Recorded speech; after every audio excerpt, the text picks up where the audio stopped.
Hello, my amazing math students. This is Mrs. A, and I love math. Today, we're in lesson 81 of our Saxon Orange book, and we're talking about graphical solutions, specifically graphical solutions of linear equations. And we're going to talk about inconsistent and dependent linear equations. And we need to do a little bit of rehashing on what is the degree of a term. The degree of a term is the sum of the variable exponents that are in that term. So if we took 2xy to the fifth, we have to remember that if there is no exponent showing, it is always 1. So the x is a variable. Now the 2 doesn't count because it's a constant. It's not a variable. It's only the variable terms that we count. So x to the 1, y to the 5. So this 2xy to the 5 is a 6-degree term because 5 plus 1 is 6. So we could put a 1 there, but we usually don't put a 1. We just know that if there's nothing there, it is a 1. Then we look at this one. 4xyz is a what degree term? So x to the 1, y to the 1, z to the 1. That means it would be 1 plus 1 plus 1 is 3. So this is a 3rd degree term. And if I were to wipe out a couple of those, and I have a variable left, x to the 1, that would be a 1 degree term. Okay, so we'll change that to a 1st degree term. Okay, now let's talk about the degree of a polynomial or the degree of an equation. We treat them both the same way. The degree of a polynomial is the degree of the highest degree term that's in that polynomial. And the same is true for the degree of an equation. We're always just looking for which term has the highest degree. And we name the equation with that degree. So let's have some practice here. So we've got x to the 4th y plus 4y. Now that's a polynomial. That's not an equation. Equations have an equal sign. So we're about to do an equation, but this one is a polynomial. Okay. Now this one is a 5th degree term, and this one is just a 1st degree term. So the 5th wins, right? He's the bigger one. So this would be a 5th degree polynomial. Okay. This one is an equation. This has got 5th degree term, 1st degree term, 1st degree term. The highest one is 5th degree, so this would also be 5th degree equation because we named the equation after its highest degree term. X plus 2y is equal to 4. X to the 1, y to the 1. So we have a 1st degree equation. Okay, now we have a special name for 1st degree equations. And 1st degree equations in 2 variables are called lines. And when we put them in front of equation, we call them linear. So 1st degree equations in 2 variables are lines, and we call them linear equations. Now, we have solved linear equations, linear systems of equations, using elimination and substitution. And now we're going to solve them by graphing. Now, graphing is not as easy to use in some cases because if the solution were a fraction or a decimal that was not also a whole number, it may be difficult to see what the solution is. Also, you can see how hard it is for Miss A to draw a straight graph. If you have graphing paper, get your graphing paper out and use your ruler, and you will find it oh so much easier to graph these lines. I'm going to show you how to do it, but I don't have graph paper that I can show you like this. So you just have to be patient with Mrs. A's poor lines. I could make that just a little straighter. Try. Okay, so we'll make this a little straighter. Now, we're graphing the first one. Now remember, y equals mx plus b is our slope-intercept form of a line. So when we see y equals x plus 1, that means the slope is 1 and the y-intercept is 1. So here, we'll put the y-intercept first, and then we'll go up 1 over 1, up 1 over 1. Because isn't a slope of 1 equal to 1 over 1? So up 1 over 1, up 1 over 1. I'm trying to be consistent, but I don't have graph paper and I don't have a ruler. So we're going to do the best we can with what we have, like that. Okay, so now we have a line, y equals negative 2x plus 4. That means my y-intercept is 4. And I have a negative 2 slope. So down 2, right 1. Down 2, right 1. Because can't I put a 1 on the bottom of the 2? So it's down 2, right 1. So we're going to start at 4. So this was 1, 2, 3, 4. And from there, we're going to go down 2 over 1. So down 2 over 1. Down 2 over 1. Now it's already crossed, hasn't it? Now this is a lot of fun when you have nice whole number answers. And we do, because this answer was 1 step over, 2 steps up. So let's check. 1 step, 2 steps. Okay, now if I was at 4, 0, 4, and I went down, then I'm at a 2 on the y, and then I went right 1, and I'm at 1 because I was at 0, and then I'm at 1. So this is a very easy point. Now, we're going to check to see if 1, 2 really is the solution, and it's very easy to check. We're going to go back into the original equation, and we're going to see if 1, 2 makes both equations true. Okay, so I'm trying to find a little bit different color here so I can, I don't have a lot of colors right now, but I have a purple. So if I plug in a 1 here for the x, oh, that's not purple, that's a blue. I plug in a 1 and a 2. So I'm going to plug those in, and 1 times 1 is 1 plus 1 is 2. So the solution fits that line. So then we're going to plug it in here. If x is 1 and y is 2, does this second line work? 2 times 1 is 2. 2 plus, oh, my bad. That was a negative. That was a negative 2, right? So negative 2 times 1 is negative 2. Plus 4 is 2. And yes, it is. All right, so when you draw your line, make sure that you don't cross over your negative. But you have nice paper, and I just have a board. So we have checked it. And so 1, 2 is the solution point, the only point that both of those lines have in common. And it's as easy as that.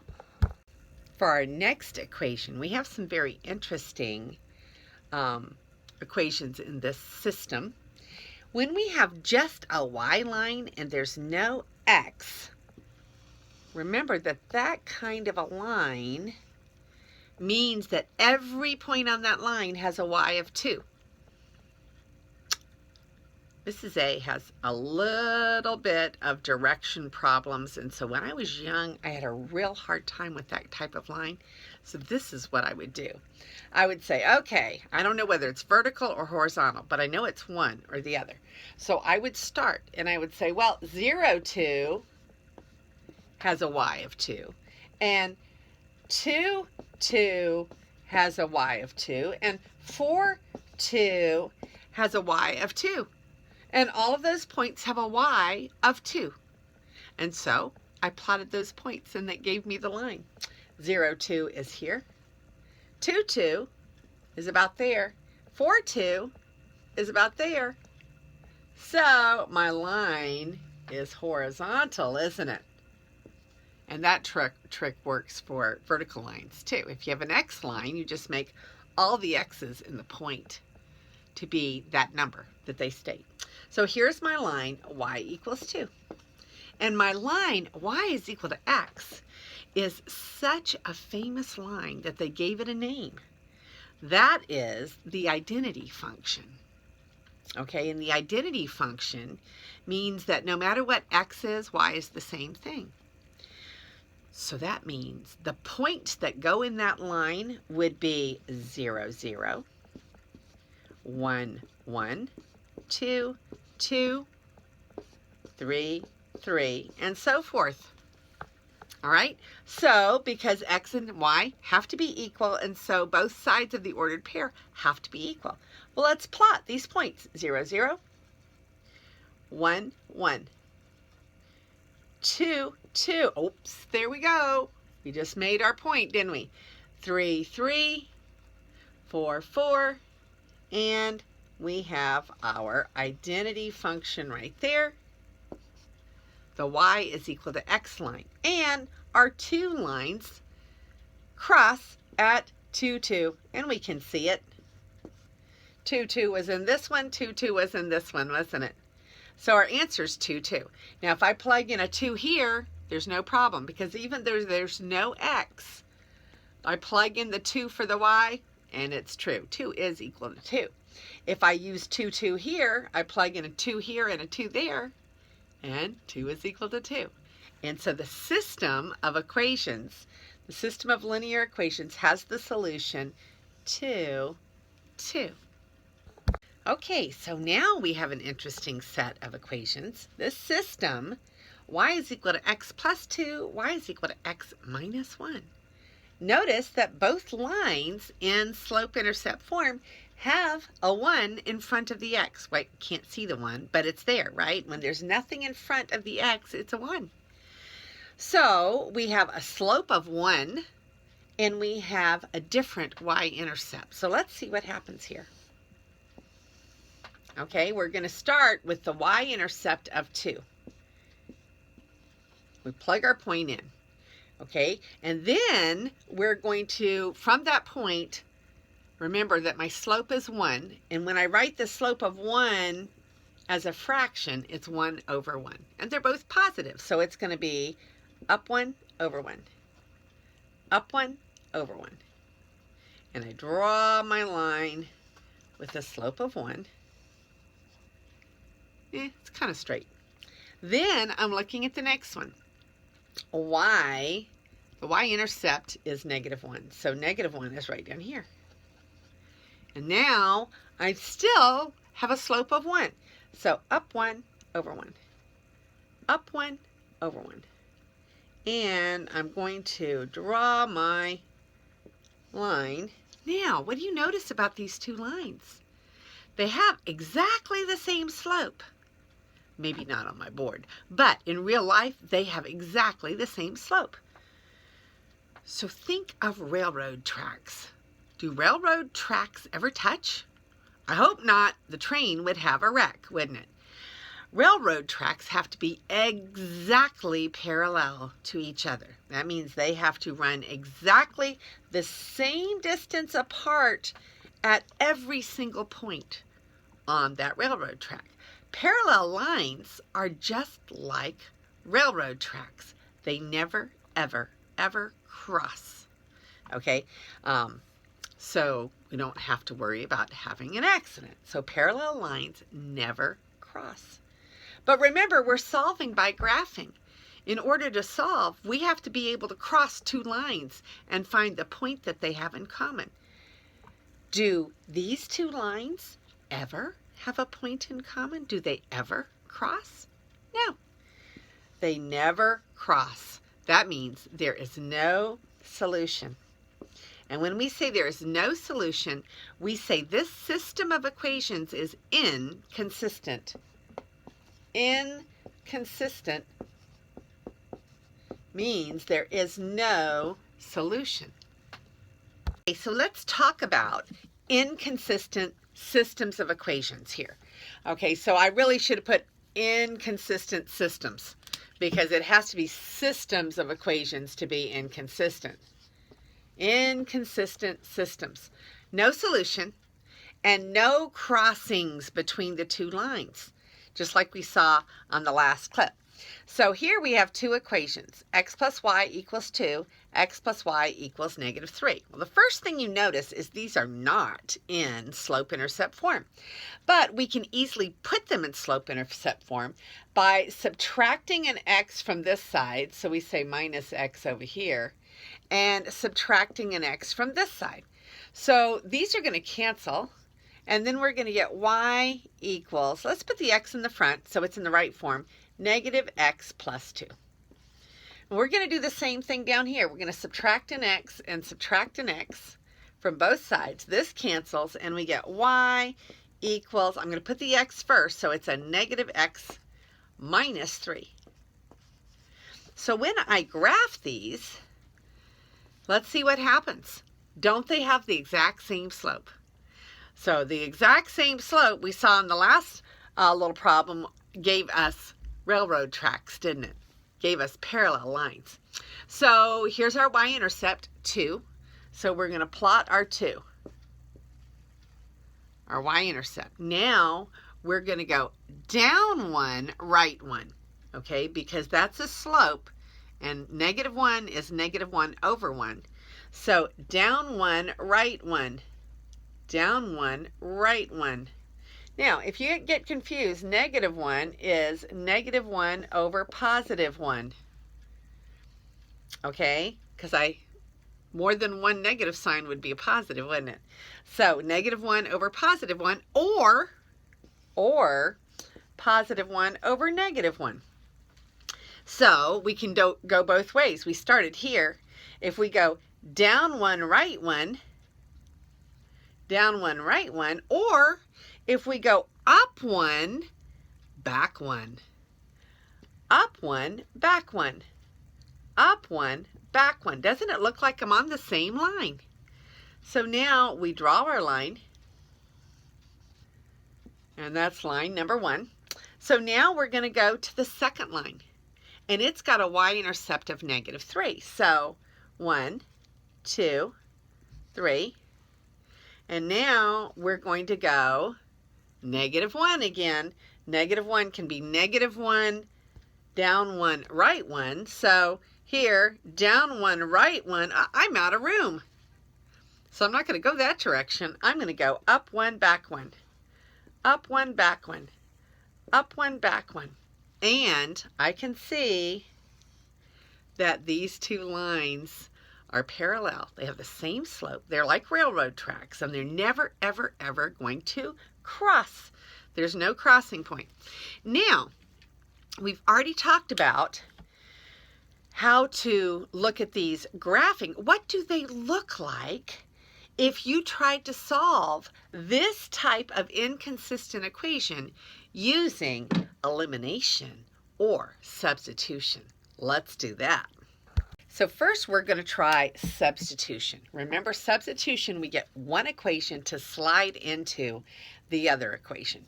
So I've got x plus y equals 2. So let's solve for y. We just did it on the last page. So minus x minus x.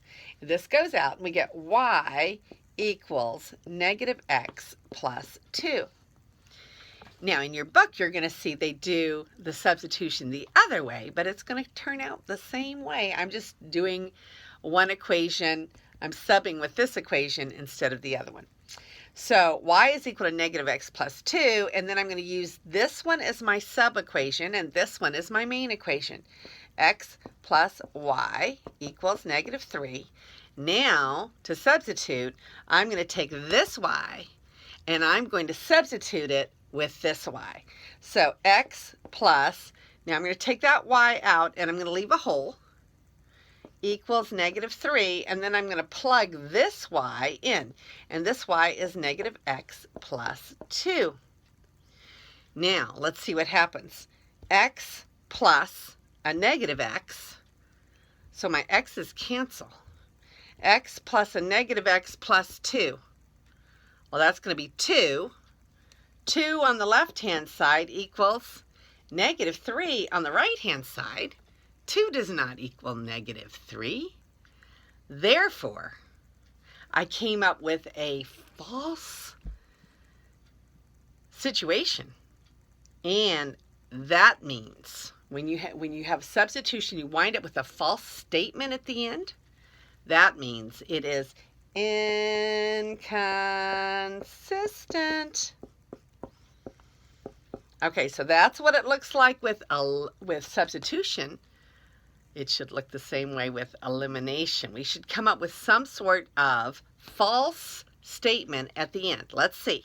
Okay, now we're going to take the same two equations and we're going to use the elimination method. So remember, elimination method is we're going to add the two equations together. So let's just write down one equation. And let's write down the other equation. Now, this is not going to work so well because if I add the two equations together like this, I'm going to get a 2x and a 2y. And nothing eliminates. But what if I take one of the equations and I multiply by negative 1?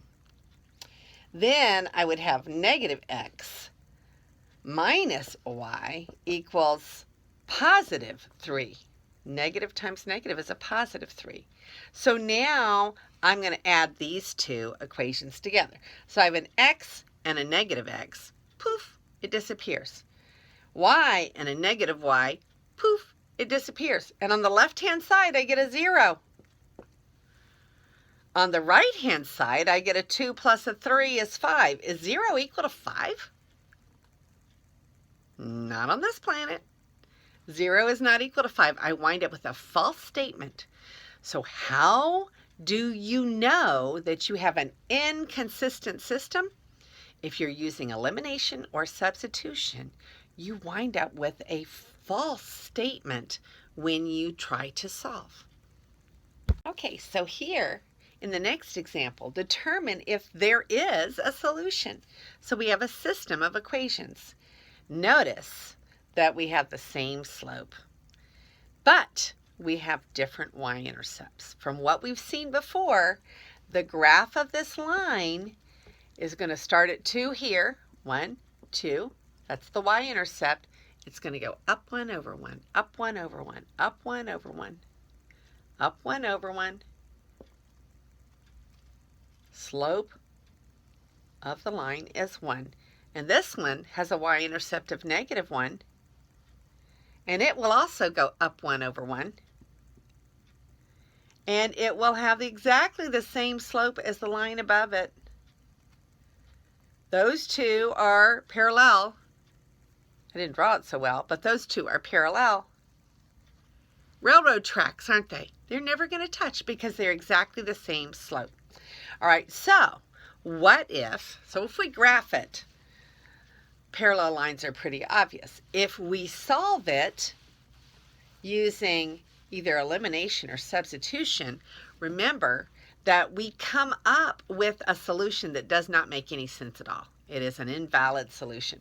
So let's try it. Since this is y, and this is y equals, can't we substitute the y for each other?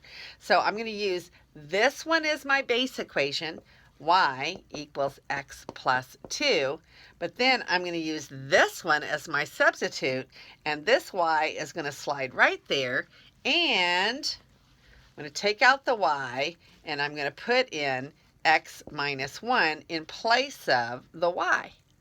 So now I have x minus 1 equals x plus 2. Well, I subtract x and I subtract x.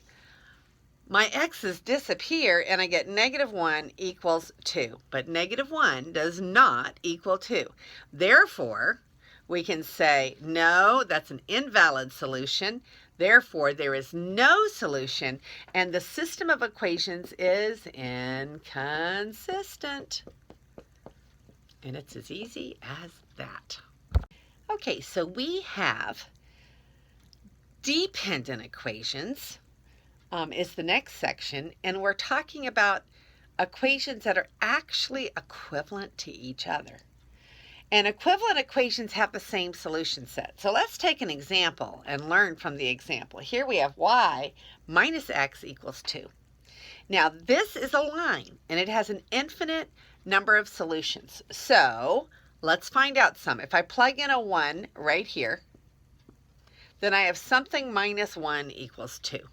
Well, that's going to be 3 minus 1 equals 2. So 3 is the solution. If I plug in a 2, then I've got something minus 2 equals 2, so that's going to be a 4. 4 minus 2 equals 2. Then I plug in a 3. And 5 minus 3 equals 2. Okay, so that's the solution set for this system. Now, to get equivalent equations, I know that I have a property, which is called the multiplication property of equality. And the multiplication property of equality tells me that if I multiply both sides of an equation by a non-zero quantity, I will get the same equation. It may look different, but it's the same equation. So I'm going to multiply both sides of this equation by 2. So when I multiply both sides of the equation by 2 all the way across, I'm going to get 2y minus 2x equals 4. Doesn't look like the same equation, but it should be the same equation because I used my multiplication property of equality to get it.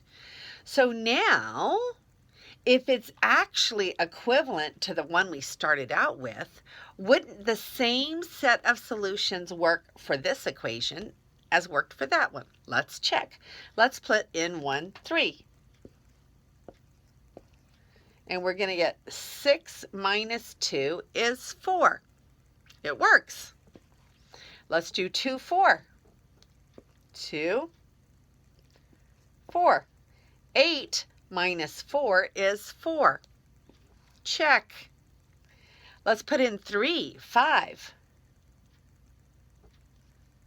3, 5. 10 minus 6 is 4. Check. All of the points, ordered pairs that were solving the first equation also solve the second equation. Therefore, these two equations are equivalent equations. When we graph equivalent equations, they have a property of lying on top of each other. In other words, they're the same line. So wouldn't it make sense that they're going to take up the same space on the graph? So if I graphed the first line, wouldn't I just graph these points? So I would get 1, 3, 2, 4, 3, 5, and it would look something like that. And then I graph this one, but we already decided that this one had the same points. So isn't the line the same line? These are called dependent equations because two equivalent equations are graphed on the same line and they're actually the same, so they lie on top of each other because they're the same equation. Okay, so our next little example is to take the same two lines, the same ones we just had, and determine whether they are dependent using substitution or elimination. Now, we already saw that if we graph these two lines, they do lie right on top of each other. They are the same line, and graphically you can see that. But suppose you weren't graphing the lines. Suppose your teacher gave you these lines on a test and told you to solve them. Okay, so what's going to happen here? Let's use first elimination. Okay, so let's use elimination. When we're using elimination, let's see what these solutions look like. Okay, so remember, I want to get 1 to disappear. Well, y, 2y, x, 2x. I'm going to have to multiply this top one by a negative 2. I don't want to multiply by 2 because then when I add it, I'd get 4y. But if I multiply by negative 2, then my y's would disappear. So I'm going to multiply this equation by negative 2 all the way across the top. So let's do that. Negative 2y. Negative 2 times a negative x is a positive 2x. Negative 2 times a 2 is a negative 4. Okay, so now I'm going to add this one. 2y minus 2x equals 4. Now, what happens? I add 0. I add 0. I get 0 equals, I add 0. 0 equals 0 is true. But both of my variables disappeared. Therefore, I know that the two equations are actually the same equation because they completely canceled each other out when I added the opposite. So they are the same equation, therefore they are dependent. And this is what it looks like. Your x's and your y's both disappear and you're left with a true statement. Remember, if it was inconsistent, the x's and the y's disappeared, but you were left with a false statement. Okay, when the x's and y's disappear, you know you either have inconsistent or dependent. If you're left with a bad solution that makes no sense, like 5 is equal to 6, that's not true, then you would say that's inconsistent. But if your x and y disappear and you're left with something that's true, then you say, they are dependent. In your book, I showed you the elimination on the right. Your book is also showing you the substitution. And when you use substitution, guess what you get? 4 equals 4, which is true. So whether you get 0 equals 0 or 4 equals 4 does not matter. What matters is that it's true. Okay, so here's a little summary in your book. Two linear equations in two unknowns fall into one of three categories. They are either consistent, which means they have one solution, inconsistent, which means they have no solution, dependent, okay, which means they're actually the same line. So this is a picture of consistent. It has one solution. This is inconsistent, which gives you parallel lines. And this down here is dependent, which means they're actually the same equation, just looking different, but not really having any difference whatsoever. Okay, so this is our last example before we start our practices. We have a system of equations. Is this system consistent? Consistent meaning it has one solution. Is it inconsistent? Meaning it's really two parallel lines. Or is it dependent? Meaning the two equations are actually the same line, except I didn't graph it very well. Okay, so which one is it? Is it consistent, inconsistent, or dependent? Okay, now let's look at them. Y equals 2x plus 5, y equals x. Could we use substitution? That would be the easiest thing, wouldn't it? So I'm going to use this as my main equation. Y equals 2x plus 5, but then I'm going to substitute this y in for this y, take this y out, and put this y in, which we're going to say, oh, that's an x. So now we have an x equals 2x plus 5. I subtract the 2x from both sides, and I get negative x equals 5. Well, if negative x is equal to 5, and I multiply both sides by negative 1, then I get x is negative 5. That's only half a solution point, though, isn't it? Okay, so now I'm going to go back, but notice I didn't wind up with both of my x and y disappearing. So we got a real good hope that this one is a good equation, right? We're about to get the other point.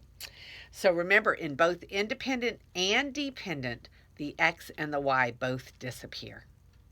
That's your hint that you're dealing with one of those funny ones. Okay, so x is equal to negative 5. Now I'm going to plug it right here. If x is equal to negative 5, then y must be equal to negative 5.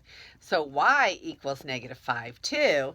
And the point is negative 5, negative 5. Okay, so if I plug a negative 5, I get negative 10 plus 5 is negative 5. So this is the solution for both lines. So there's my solution point. Since I have one solution point, these are consistent. Okay, so we have two lines, a system of equations. Okay, so we have two equations. Let's solve these with substitution. So I've got this one. I'll let this be my main equation. Y equals negative 2, x plus 5. But I'm going to substitute this y. I'm going to take it out, and I'm going to bring this y back into it and make this an x minus 1. That's substitution, isn't it?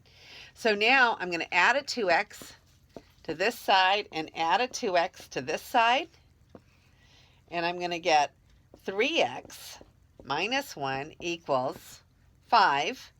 So then let's get plus 1 plus 1. Let's get everything on one side and the x's on the other.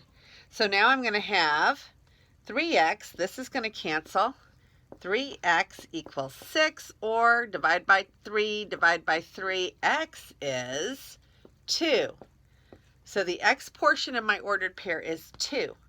To find out what the y portion of the ordered pair is, I'm going to plug the 2 in here. 2 minus 1 is 1, so the y value should be 1. But I'm going to check it in the other equation also. So 2 goes right here. Negative 2 times 2 is negative 4, plus 5 is 1, and it works. Since there's one solution, this system is consistent. Did you get it right? Okay, so here is practice problem number 2. Y is equal to x. Y is equal to 4. This is our system. Okay, so we're going to solve this system. And on this one, it just says solve by graphing. And we didn't graph the first one, did we? But we're going to graph this one because I forgot to graph the first one. So let's graph solve by graphing. Y is equal to x. That's our identity line. And remember, that means that x and y must be the same in every point. So 1, 1, 2, 2, 3, 3, 1, 1, 0, 0, 2, 2, negative 1, negative 1. It's really easy to come up with the solution points for that one, isn't it? Y is equal to 4.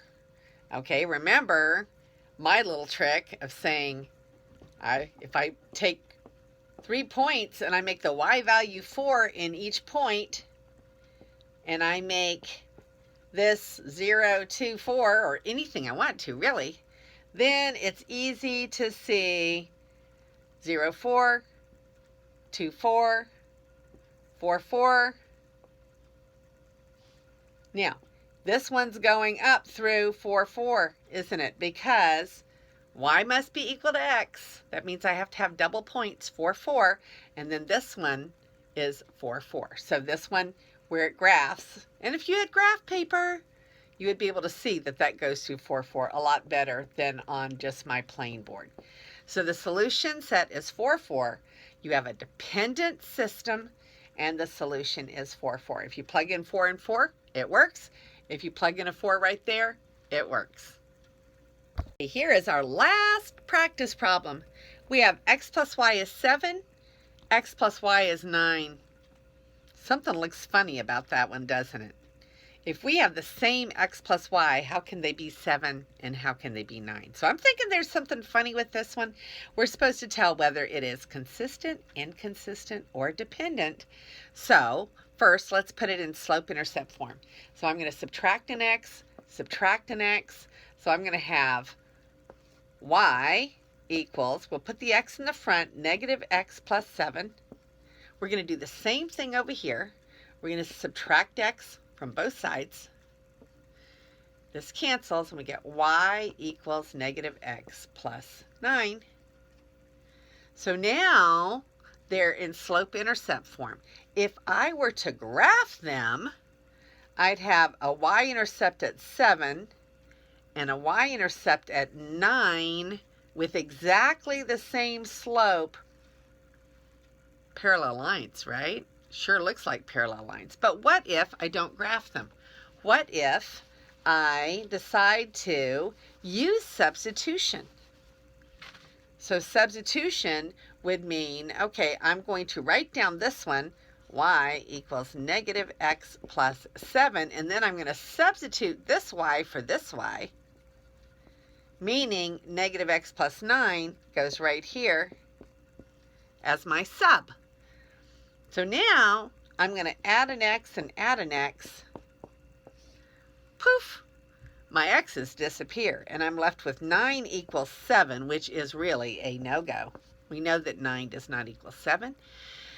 When I lose my x's and my y's, no variables, and I'm left with a false statement, that is inconsistent. If I lost my x and y, but I was left with a true statement, that would be dependent, meaning they're actually the same line. So I hope that you have learned a lot about your lines today, and we are completely done with this lesson. And hopefully you understand consistent, inconsistent, and dependent now.